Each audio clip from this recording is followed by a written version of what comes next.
मानसिक अनग्रसर दिव्यांग थैथान केन्द्र रे निर्यातना घटना। संबलपुर नेताजी नगर ठारे थिबा समर्थ केन्द्र रे अंतेवासी निर्यातना दिया जाउथिबा वीडियो भाइराल परे प्रशासन पक्षरु निया जाइछि कार्यानुष्ठान। तेबे केन्द्रर संपादक ओ सहायिकांकु गिरफ करा जाइछि। एने संबलपुर जिल्लापाल गणमाध्यमकु सूचना दैछन्ति। एथिसह समर्थ केन्द्र परिचालना करुथिबा एनजीओ को कला तालिकाभुक्त करबा पई सरकारଙ୍କୁ सुपारिश करा जाइछि।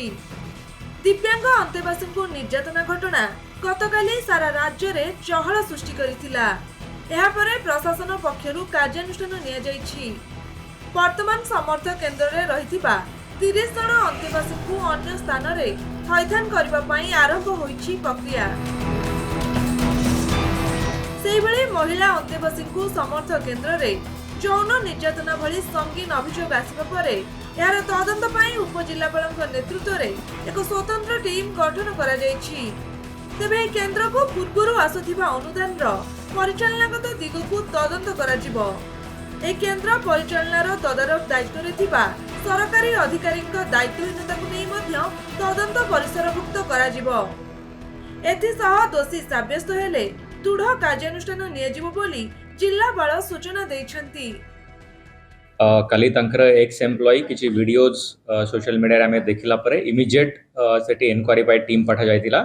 टीम रो मध्य जो इनक्वायरी टीम रो मध्य रिपोर्ट आसिला परे ता उपरे जो से सेक्रेटरी अछंती आदर्श शिशु मंदिर ताके अगेंस्ट एफआईआर हे की कड़ाकड़ी जो अनुष्ठान अछि इमीडिएट तांको पुलिस अरेस्ट करी की तांको फॉरवर्ड करा जायछि जेल को। तत्सहित आउ गोटे तांकर सेठी वार्डन जो इनमेट्स को निर्यातना देउछंती तांको मध्य फॉरवर्ड करा जायछि।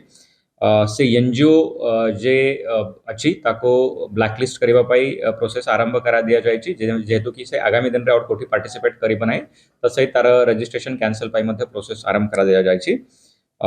जो वर्तमान इनमेट्स अछंती 30 जन सेठी अछंती तो आमे तांकु सेपरेट जगह रे तांकर व्यवस्था करिबु तापाई मध्ये प्रोसेस आरंभ कर देछु। जेहेतु एटा टिके टेक्निकल काम रहउची तो जो खुर्दारे गोटे संस्था अछि ताको देखा देखी करूछंती तो तांका एक्सपर्टीज मध्ये एक्सपर्ट्स पाजी हमें डाकी देछु कि केमेती कोट प्रकार मेडिकल ट्रीटमेंट अन्य सब करा हबो तो तांकर मध्ये रिहैबिलिटेशन रो प्रक्रिया आरंभ करा दाइछि। संबलपुर नवीन दास को रिपोर्ट खबर ओडिशा।